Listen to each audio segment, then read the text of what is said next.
Cuando nosotros en los 90 hacemos una revista, pues creamos una revista para, vamos a decir que para un público muy concreto, y ese público pues ahora ya obviamente parte existe, pero ya sabéis que ha crecido. Bueno, yo quería contar básicamente que tenemos ya los 4 números que estáis viendo, ya están en casa de los que la han comprado, que es una revista por suscripción, seguramente lo sabéis. Se puede comprar a través de GamePress, la editorial que vende libros de videojuegos, retro y demás. Y luego hay algunos puntos físicos por España, pero son poquitos. Creo que hay uno en Valdepeñas, Valdegamers creo que se llama, Caoto Store en Madrid, tenemos una tienda en Barcelona, Templo del Arcade en Griñón, Arcade Planet no sé si la tiene todavía, pero bueno, son muy poquitos sitios. Tengo que decir, bueno, pues que de momento la revista ha alcanzado, vamos a decir, sus objetivos, es decir, teníamos unos objetivos de venta no muy altos y se han conseguido, con lo cual de momento, si no se torcen mucho las cosas, pues os seguiré dando la tabarra a todo lo que me dejéis vosotros, que al final estoy aquí porque vosotros compráis la revista, no porque yo quiera. Lo que decía, sobre todo una cosa que la verdad es que es una cosa más contento estoy, que la mayor parte estáis comprando la edición coleccionista, la completa, la que viene con la sobrecubierta, la que viene con la tarjeta, la lámina de portada, etc. Y luego además, sobre todo una cosa importante, es que el número de suscriptores está fijado un número, va subiendo mes a mes, y la verdad es que bueno, pues eso es un poco la columna vertebral, ¿no? No es lo mismo afrontar el vender la revista sabiendo que ya al mes siguiente pues tienes un número de lectores ya más o menos fijo, vamos a decir, que estás dependiendo de sacarlo a la venta y a ver cómo va a funcionar. Así que por ese lado, por la verdad es que estamos contentos. Y luego una cosa importante es que todos los que están descubriendo la revista están comprando los números atrasados. Si alguien la descubre en el 3, compra en el 2, si alguien la descubre en el 4, compra el 3, el 2 y el 1, cosa que, bueno, pues la verdad es que ayuda a que mes a mes pues, la revista pueda seguir teniendo, vamos a decir, su viabilidad. He puesto que retos tenía lanzar la revista en 2025, pero salió en 2024, o sea, pero bueno, todos sabemos cómo está el mercado de las revistas. Bueno, Sonia la tengo aquí, que luego daremos la charla, ya sabéis perfectamente lo que es el mercado editorial de revistas de videojuegos ahora mismo en 2025, que está reducido a la misma expresión y bueno, la verdad es que cuando surgió la idea de hacerla, pues no sabemos si va a funcionar o no va a funcionar, lógicamente. Llevamos ya muchos años todos desconectados del papel y aunque teníamos muchas ganas de reconectar, pero no sabemos hasta qué punto íbamos a seguir reconectando, porque yo no sé vosotros, pero yo cuando cojo una revista hago así, para ampliarla. Y claro, cuando llega un momento y ves que no se amplía, dices, ostras, imaginaos sobre todo porque no hay las gafas de ver y es complicado. Pero bueno,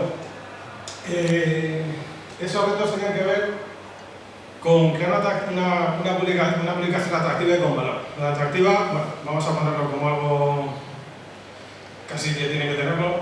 Y lo de valor, pues bueno, yo creo que al final estamos todos de acuerdo en que la función del formato físico está volviendo un poco ahora mismo a la actualidad.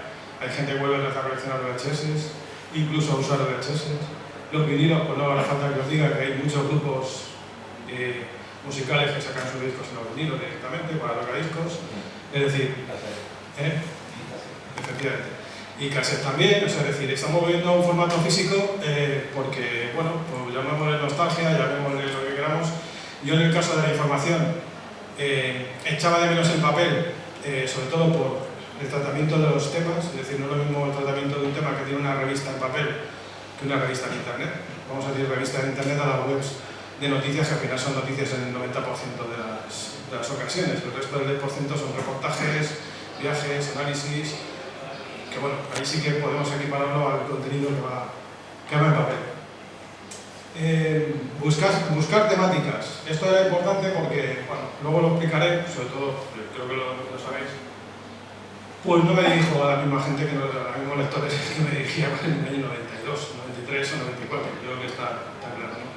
Ha cambiado completamente y obviamente pues había que poner temas un poquito más elaborados, vamos a decir, ¿no? Una revista que se pudiera leer en el sentido de que, hablo por mí, pues si me ponen la tipografía a 8 puntos no veo nada. Y con gafas, malamente.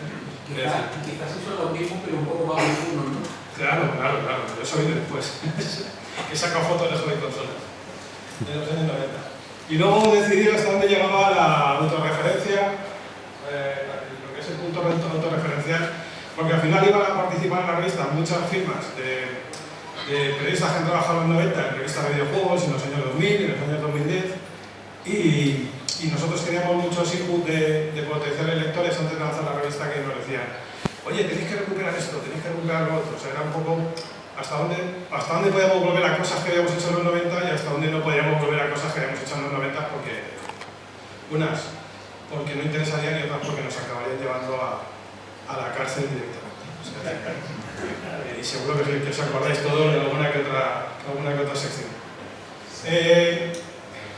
Luego saber lo que decía antes, cómo satisfacer al lector, pues que ha crecido con los que hemos hecho la revista, ¿no? En esos años. Al final, lo que decía, no lo mismo Hobby Consolas en el 92, dirigirnos a un lector que la edad que, bueno, los estudios de entonces, que eran todos los perfectos que podéis imaginar, pues nos decían que podía tener entre 9, 10, 12, 13, 14 años, y hacer una revista ahora, pues a lectores que tienen pues 35, 40, 45 o más, ¿no? O sea, es lo mismo, evidentemente no te puedes dirigir a una persona de 45 como me dirigía yo en Hobby Consolas en el 92, ¿no?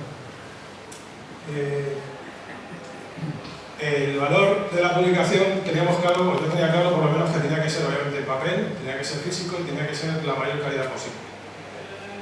Creo, si la habéis comprado, no es porque la haga yo, pero son 130 gramos de portada, son 90 gramos de página, o sea que es un gramaje bastante grueso, tiene lomo, tiene una presentación bastante cuidada. A efectos me refiero de materiales, igual que por ejemplo las tarjetas o los marcapáginas o las láminas, que la verdad es que también tienen un gramaje bastante importante, y luego la camisa también es, bueno, la sobrecubierta, que también es, la verdad es que es un producto que estoy muy contento con la imprenta, porque la verdad es que ha hecho un trabajo muy bueno. A ver, en el segundo número, si lo comprasteis, seguramente notasteis ahí un bajón.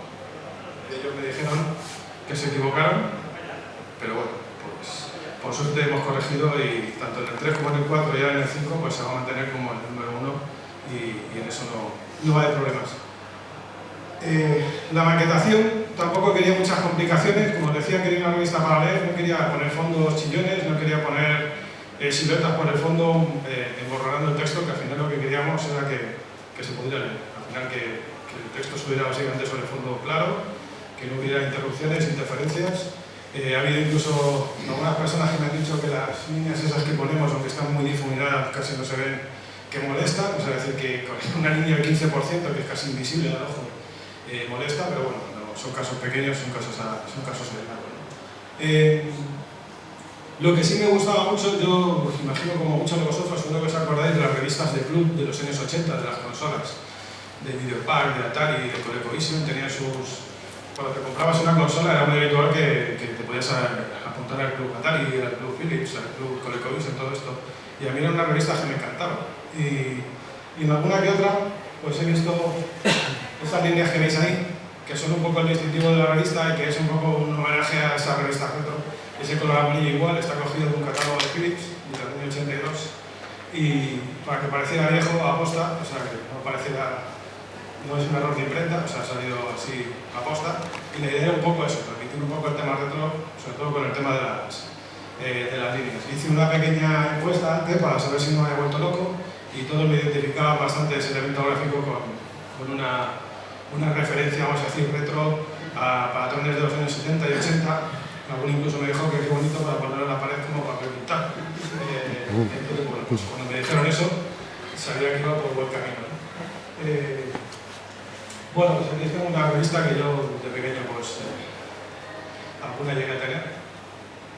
Son patrones, colores, son, bueno, maquetación un poquito más rudimentaria, pero a mí me encanta, a mí me gusta mucho. Las temáticas era importante porque, por ejemplo, tenemos Retromember, que seguramente a lo mejor muchos de vosotros la compráis, no sé si la inglesa o la española, pero bueno, Retromember es una revista que en España sabéis que un porcentaje alto de páginas se hacen, son traducciones, y luego hay una parte digamos que de reportajes hechos aquí. Son reportajes muy concretos, contándote una historia de una consola, de una compañía, de un desarrollador, lo que fuera. Y yo, particularmente, la idea que tenía era un poco ir a algo más experiencia de los que estuvieron allí y que escribieron. Al final nosotros cuando trabajamos en revistas en los años 90, pues lo he contado muchas veces, cuando probamos un juego o nos enseñaban un juego de la consola que fuera o del ordenador, al final lo que veías en la revista pues era un reportaje de una preview o una review o lo que fuera, pues lo que nos había parecido, o en la preview pues muchas veces lo que nos habían contado que iba a ser el juego. No teníamos por qué haber jugado necesariamente, al final era información, vamos a decir, que provenía de la compañía y la puede dar por buena o la puede dar por mala, pero tu deber es contar lo que sabes. Una de las cosas que queríamos hacer era que los que trabajaron en esa revista nos cuenten ahora lo que pasó entonces, ¿no? Pues vivencias. Fue una presentación, pasó esto, el juego funcionaba, o el juego era así cuando lo probamos, luego salió así, es decir, contar esa parte que digamos que no se conoce y que yo creo que tampoco está reflejado en ningún sitio y que no hay ninguna revista que ahora mismo lo trate, ¿no? Por eso la mayoría de los que escriben, casi todos, pues son personas que han estado en revistas de videojuegos desde hace 35, desde hace 40 años, ¿no? Este reportaje, por ejemplo, pues es de José Emilio Barbero, que es un tío muy majísimo que ha trabajado en varias épocas en Hobby Press, Axel Springer, y él fue uno de los criticones que llamaba Micromanía. ¿Os acordáis que Microhobby sacó Los Justicieros del Software? Y Micromanía se inventó los criticones. Bueno, pues este era uno de los criticones, entró muy tempranito en Micromanía en el 87 y también está colaborando en la revista precisamente contando todo eso que digamos que él le tocó vivir, ¿no? Pues tiene muchas anécdotas para contar, pues yo qué sé. El coche de amiga, ¿no? Que tuvo que hacerse el mapa, pues contarnos un poco cómo fue la experiencia de hacerlo, el trabajo que le dio, bueno, ese tipo de cosas que no pertenecen al juego realmente, no es historia del juego, no nos va a contar cómo se desarrolló Bots, pero sí una parte muy curiosa que a lo mejor nos interesa a todos, incluyéndome por ejemplo a mí, que es cómo surgió eso para hacer un reportaje en Micromanía, cómo hacer el mapa, etcétera, etcétera. Pues eso era un poco lo que nosotros queríamos hacer en la revista, que era centrarnos en la parte, en el backstage de la industria, de lo que es, bueno, lo que no se veía entonces en las revistas y tampoco llegaba a las páginas de las revistas, porque por unas razones se podían contar o por otras no. Pues yo, por ejemplo, creo que es el número 3, pues hice un reportaje sobre cosas que se hacían a la hora de hacer reportajes y que ahora estaríamos en la cárcel prácticamente, es decir, utilizar el juego de mesa del HeroQuest para descargar el tablero y usarlo de fondo para un reportaje de juegos de rol de SEA, ¿no? Bueno, la TV, no sé quién es el que hace HeroQuest, no sé quién, Hasbro, no sé quién es, no sé. Pues claro, la TV en eso, vamos, imaginaos, ¿no? Te cae la del pulpo con razón.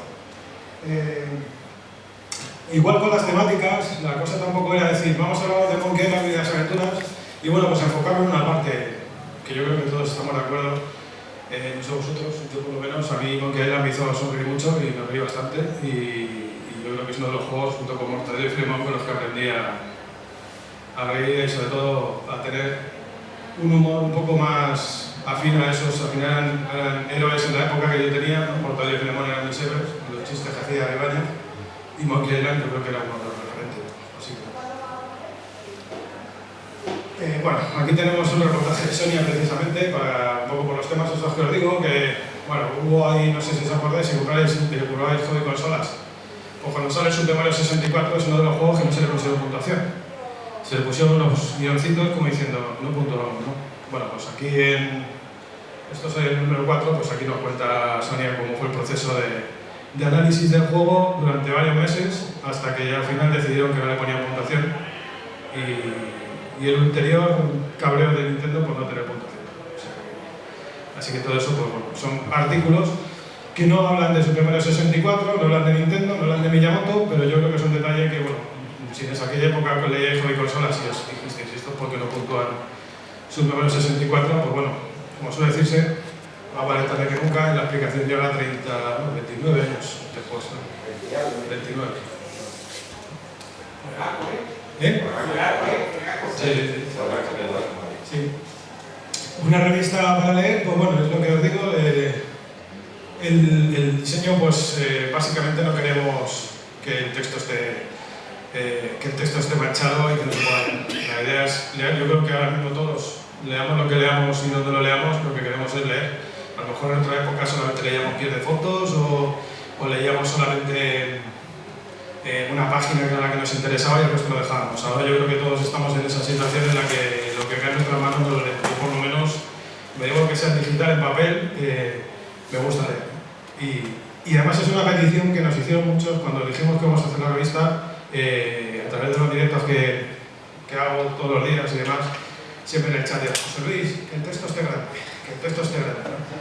Y yo pues nada, pues como son 10 puntos de tipografía, que yo lo digo yo, que es un tamaño grandecito para una revista. Ya más, ya es... Ya, además, las servicios... 11 puntos ya sería demasiado. Sí, sería demasiado. Entonces, bueno, yo creo que estamos ahí en el umbral. Luego, una de las cosas que yo creo que nos ha quitado Internet son los textos, vamos a decir, que se lo ha leído alguien más que el que lo escribe, ¿vale? Estamos hartos de ver, no solamente en blogs de pocas visitas y demás, ¿no? Estamos acostumbrados en El Mundo, en El Confidencial, en El País menos, pero en un montón de webs que supuestamente son medios importantes, falta de ortografía sin parar, pero sin parar, o sea, una cosa de locos. Ya no reiteraciones, ya no palabras repetidas, caracteres repetidos, sino falta de ortografía. Entonces, una de las ventajas que tiene una revista de papel es que no la sacas al minuto de escribirlo, como pasa con la web, ¿no? Que al final es manda el SEO, manda la inmediatez, manda cuanto antes, porque si no perdemos la visita, ¿no? Aquí podemos tratarlo con tranquilidad. Las personas que están colaborando, que están invitadas a colaborar, son perfiles que llevan 30 a 35 años escribiendo, con lo cual no hace falta explicarles las reglas de ortografía. Y luego, pues evidentemente se hace pues 2, 3 pasadas de edición releyendo los textos, pues para que, bueno, pues dentro de lo que podamos no provoquemos un daño colateral, ¿no? Entonces, bueno, pues eso sí, también os digo que también hay errores. No os olvidéis, eso está en el número 2. O sea que hay que decir que poco más había, pero eso estaba en el número 2. Esa es la prueba de que no es IA. Efectivamente. No es IA, no, esa se coló. En el digital, la versión digital está corregida porque eso saltaba así del papel.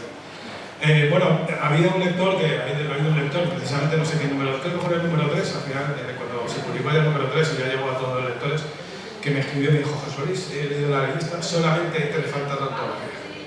Y yo le dije: ostras, primero gracias por leerte la revista hasta esa profundidad, y luego decirte que casi todas las revistas en las que he trabajado en 34 años han tenido más de te falta la ortografía, y eso que la veíamos 2, 3, hasta 4 personas, ¿no? Porque al final se le acaba saltando sí o sí algún carácter que va de pasar y lo de. Pero bueno, esto lo he puesto un poco pues, para que no somos tan perfectos ni tan maravillosos, ¿no? Cometemos errores. Esto es lo que os contaba antes, cuando hicimos hacer la revista, muchos lectores y en los directos que hacíamos, tanto en Generación Z80 como en Pixels, nos decían: tenéis que meter, como habéis trabajado en todas estas revistas y había una sección en Hobby Consolas que me gustaba, en Superjuegos que me molaba, otra en Mega Sega, pues tenéis que meter pues cosas como eso. Nos pedían el Mega Golfo, no sé si os acordáis del Mega Golfo, pero vamos, eso ahora no lo podemos poner. No, eso no se puede poner. El juego de plataformas. Había uno que había puesto, en vez de plataformas, seguramente un juego erótico en un juego de plataformas. Plataformas, ¿no? Oye, eran divertidas, yo creo que no lo tomamos. Esta sección no la puedes hacer ahora. O sea, me refiero a esta sección la puedes hacer ahora, pero sin que sea la sección del año 95, 94. Porque nos tengo que recordar las cosas que se decían ahí. O sea, eran auténticas barbaridades. O sea, ahora mismo eso estaría pues, imposible. Esta, pues tampoco se podía hacer mucho porque al final tampoco hay mucha competencia con la que meterse. Eso seríamos nosotros los que nos flagelaríamos, vamos a hacerlo, ¿no? Pero esta también la han pedido, ¿no? Esta de Japanmanía, no os quiero contar la cantidad de veces que han pedido que pongamos Japanmanía. Obviamente no la vamos a poner, lógicamente por razones obvias, ¿no? Pero bueno, te quiero decir que todo eso lo hemos tenido que controlar porque al final cuando dicen vamos a volver a hacer la revista y vamos a hacer la revista, van a participar, van a escribir personas que estuvieron en esta revista, pues quieren un poco que vuelvan ciertas cosas que pues no puede ser, ¿no? No puede ser. Ya me gustaría a mí, pero desgraciadamente no está el tema como para, aunque pongamos un asterisco y digamos todo lo que ponemos aquí es broma, tal, ¿sabes? No puedes dejar no puedes dejar de publicar una sección que ya en su momento era bestia y ahora sería ya un poquito más allá. ¿El teléfono rojo? Sí, el teléfono rojo, de jet, todo ese tipo de cosas, no. El teléfono rojo con el tema... Lo que pasa es que era con internet, está complicado, ¿verdad? Que las secciones de preguntas y respuestas o las que son de segunda mano, claro, entonces tenían un sentido por aquello de... Bueno, no tenías redes sociales, no tenías foros, no tenías ese tipo de cosas, ¿no? Vosotros tenéis la red. Claro, ahí está. Muchas veces, pues, desinformamos. Hay otras que no. Nosotros aquí informamos bien y puntualmente con las análisis del regreso de ROM, pero de otras fallamos, estrepitosamente. Estaba bien cuando me llevas el dibujo. Sí. Bueno, desde este número del 4 ya hay sección de escribe, pinta y colorea. O sea que... Y la verdad es que estoy recibiendo bastante mensajes para poner mensajes y demás, porque la verdad es que además me gusta mucho porque los que están escribiendo, los que estáis escribiendo, si alguno estáis aquí, son como muy sentidos, ¿sabes? Son mensajes muy sentidos y mola mucho porque ahí te das cuenta realmente del impacto que tienen los videojuegos a ciertas edades, porque casi todos son siempre referencias a edades muy tempranas, o sea, Master System, la NES, o sea, cuando tienes 8, 9, 10, 12 años, ¿no? Y la verdad es que es muy curioso porque la verdad es que es muy bonito verlo. Claro, estas secciones de Hobby Consola del año 92. Esas fotos, os podéis imaginar ahora cómo están esos churumbeles, ¿no? Pues eso. Están curtidos en mil batallas. Sí. Nosotros entonces nos dirigíamos a ese lector y hablábamos a ese lector y obviamente pues ahora no podemos ponernos con la revista y dirigirnos de la misma manera porque ni confiamos que sus hijos vayan a coger una revista de papel. Entonces, pues lógicamente, yo tengo que decir que es una de las cosas que más me obsesionaba. Cuando hicimos el número 1 y ya empezó a distribuirse y empezó a llegar a los que la comprasteis, era la cosa de decir, les parecerán ridículos los temas, les parecerán simples los reportajes, es decir, porque lo que os digo, no nos estamos dirigiendo a personas de 12 años, o a chicos, niños de 12 años o de 8, como era aquella época. Nos estamos dirigiendo a adultos ya que tienen 35, 40 o más años, ¿no? Y yo entiendo que a esas edades pues ya hemos crecido todos y tenemos obviamente otro reposo y hay cosas que evidentemente toleras y cosas que no toleras, ¿no? Y eso era uno de los puntos donde tenía yo más miedo, que era que realmente lo que leíamos os pareciera interesante, ¿no? O sea, lo que escribíamos os pareciera interesante. Y era un poco el ensayo prueba-error que teníamos, ¿no? Por ejemplo, este reportaje que lo hizo Juan Carlos García, que este es el número 2, es un reportaje sobre los mejores videojuegos. Vamos a decir que cuando Game Boy fue en su mejor versión, que fue al principio, según la opinión de Juan Carlos, que... A ver, Juan Carlos de Nintendo no tiene ni idea, tengo que decir, ni idea. Porque Juan Carlos García solamente fue director 25 años de la revista oficial Nintendo. O sea que no os dejéis llevar por las apariencias. Juan Carlos, Game Boy la disfrutó, no os imagináis. Él tiene su época de Game Boy, es la primera, ¿no? Pues, José, tengo esta idea, hacer la primera época que es la que a mí me gustó, cuando descubrí los primeros cartuchos, a mí me emocionaron un montón, de hacer un listado. Dije, bueno, pues me parece un buen enfoque porque al final, no sé si a lo mejor les ha parecido más interesante a vosotros hacer un reportaje sobre los mejores juegos de Game Boy. Y digo, bueno, pues vale, pues de eso seguramente tengáis 200 vídeos en YouTube y demás, ¿no? Pero la parte de Game Boy, que es el arranque, que es el año 89, el año 90, el año 91, como mucho el 92, pues yo creo que era... Porque a mí me pasó lo mismo, cuando me lo dijo, yo dije, pues no sé yo si de ahí se puede sacar un reportaje, pero luego cuando lo estuve leyendo, que ya después de maquetarlo, dije, ostras, cómo mola, porque es verdad que a mí me pasó lo mismo. Yo cuando descubrí Game Boy, los juegos primeros que llegaron me impactaron mucho más que luego lo que llegó después. Y tengo un cariño especial a esos juegos, más a lo mejor que, yo qué sé, que Monster Max que llegó más tarde, ¿no? O alguno de esos, ¿no? Bueno, pues era un poco ese planteamiento de temas que al final era un poco lo que queríamos hacer para la revista. Y luego también, por lo que os decía antes, que era un poco contar la parte que no se conoce de la prensa, ¿no? Tampoco vamos a tirar piedras contra nuestro propio tejado, vamos a intentar que nuestro recuerdo quede lo más impoluto posible, aunque sabemos que lo de los maletines y tal es lo que pensáis de nosotros, pero me refiero sobre todo a cosas como esta, ¿no? Estas son cosas pues obviamente que a lo mejor no le interesan a nadie, pero bueno, digo, bueno, pues veámoslo aquí. A mí es una de las cosas que más me impactaron, ¿no? Yo entré a trabajar en Hobbypress en el año 91, en junio, y una de las cosas que me encuentro según entramos es que Hobbypress y EVE echan partidos de fútbol los fines de semana, ¿no? O sea, a los que tienes que comentar los juegos estás intimando, tomando cafés, tomando Coca-Colas y pegándote patadas, porque pegaban muchas patadas los de EVE, por cierto, eran muy guarros, que hicieron así. No, es así como es así. O sea, era un señor que era hasta en Nintendo que no podéis imaginar cómo era. Sí, cómo te lo cuento. Pegaba unas patadas, no sé si tiene que ver que era del Atlético, o sea, que algo de eso tiene que ver. Pero, bueno, pues me parece curioso. Digo, es una anécdota, es una cosa que va en una página, que va en muy poquito espacio, tampoco vamos a poner mucha parte de la revista en explicar esto, y bueno, pues alguien a lo mejor lo encuentra interesante, ¿no? Cuando acabo cada número intento preguntar siempre a algunos lectores qué os ha parecido esto, qué os ha parecido lo otro y demás. Y bueno, pues bastante me lo valoraban por la parte que tenía de historia que no había leído en ningún sitio, ¿no? Claro, esto ya no se puede ver a contar porque no tiene más gracia, más allá de lo que se puso aquí.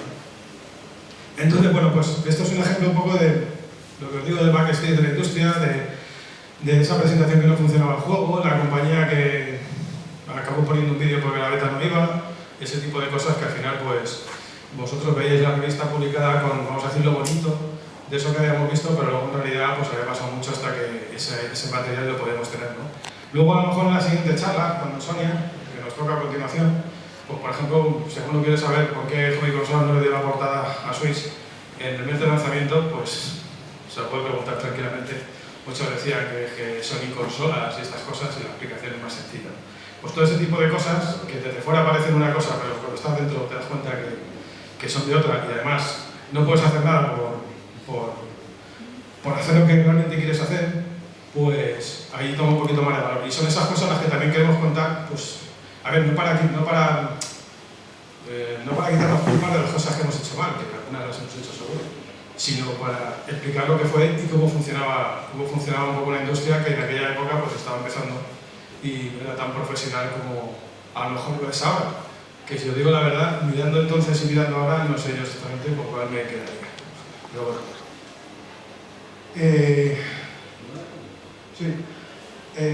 Vale, bueno, nada, simplemente deciros que ya lo sabéis, imagino, pero que el número 5 ya está desde, no sé, hace 2 semanas a la venta.